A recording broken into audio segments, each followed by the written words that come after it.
is Alice Wetzel. I have a husband. His name is Butch. I have 2 daughters. The fall of 2004, I was diagnosed with a sinus cancer. It was a very rare one. There were only 7 cases prior in the United States. My daughters at the time were 14 and 17. It was the most horrendous ordeal our family had ever been through.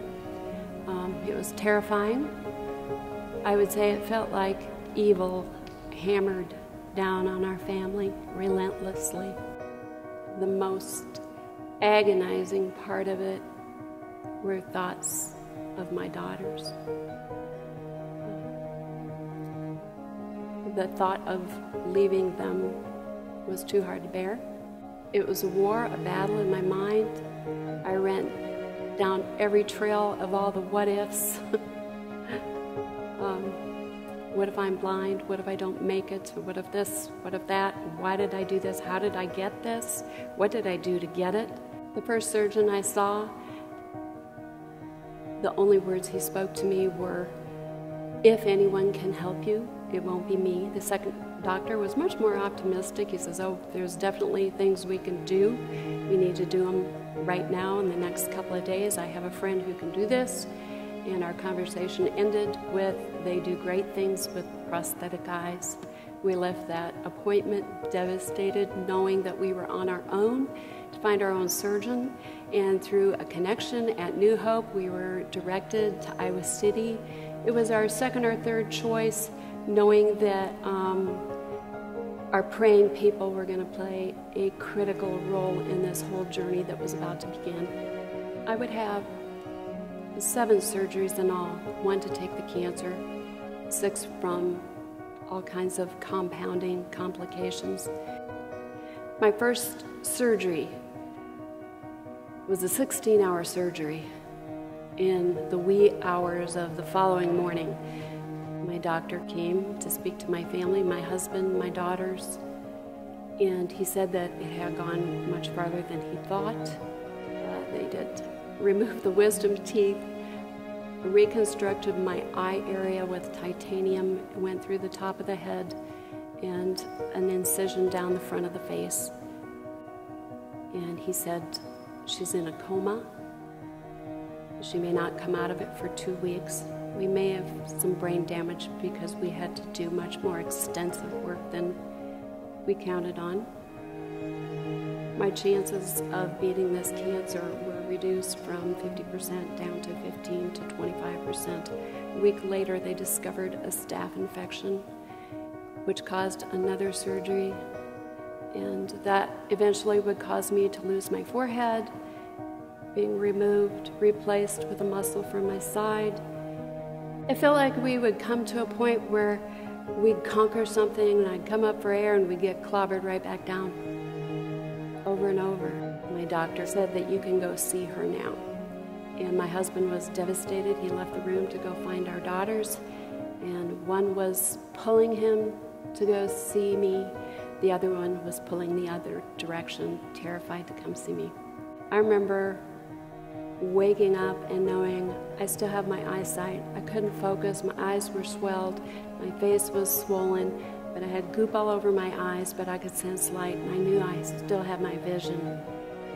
And shortly I hear voices, "Hi, Mom. Hi, Mom." And I can hear the daughter of my daughter's voice. I can hear my daughter's voice. I can hear my husband's voice.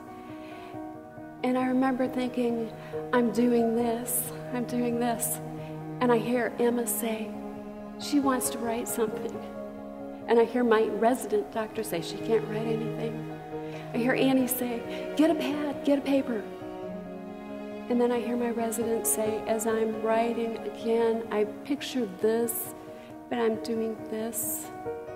My eyes are closed, I'm laying flat. My elbows are strapped to the bed, and I'm writing, and the resident says, see, she can't write. And then I hear somebody say, she's writing one letter on top of another. Move the pad, move the pad. And then I hear G-A-G-O-N. They're reading my words, gag on tube, and I could have leaped out of that bed because I thought I'm communicating, and I knew exactly who was in the room.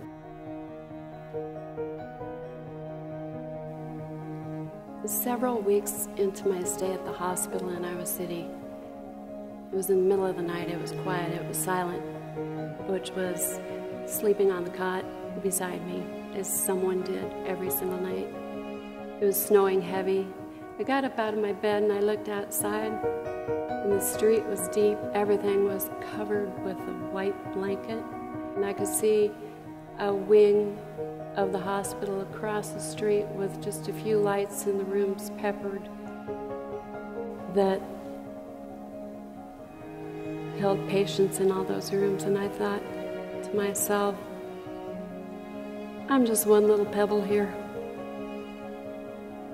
But I'm a very important pebble.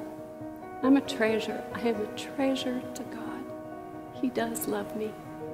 Then I allowed my mind to go to that hard place with my daughters, and I said to God, God, you can't take me. You can't take me from them. I need to be here. I need to raise my children. I need to be their mother.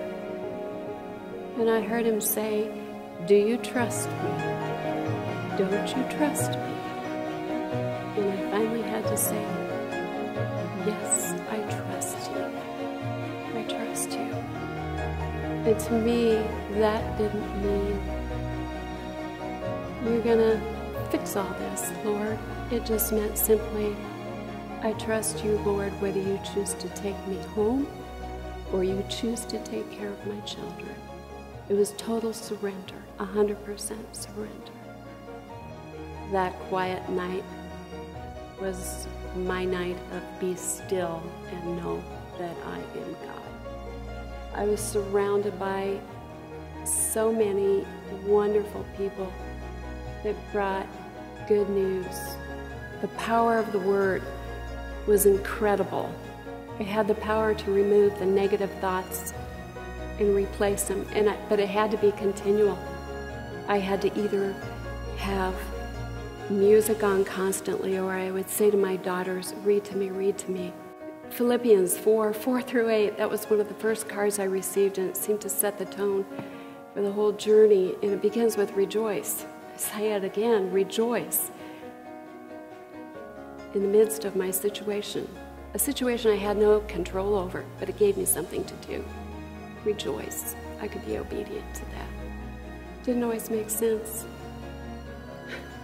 And then it says, with thanksgiving and prayer, let your requests be known to God.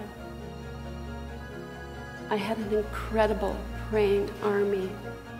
This church, I had prayers continuously. I have a stack of emails 6 inches high of just prayers. They didn't find me in a coma. I didn't have brain damage. I had my eyesight. God gave me a miracle.